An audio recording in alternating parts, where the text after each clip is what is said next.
माझ्या पिल्लूच्या पायात पैंजण लय गोड वाजतंय. माझ्या पिल्लूच्या पायात पैंजण लय गोड वाजतंय.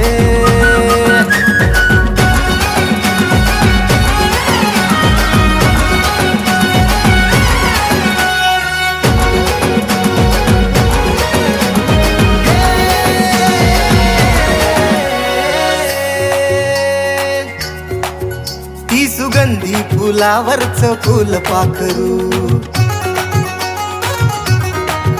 विरमतीच्यावरच झालंय काय मी करू. ती सुगंधी फुलावरचं फुल पाखरू विरमतीच्यावरच झालंय काय मी करू. तिच्या नाकावर राग कोणती गुलाबाची बाग. तिच्या नाका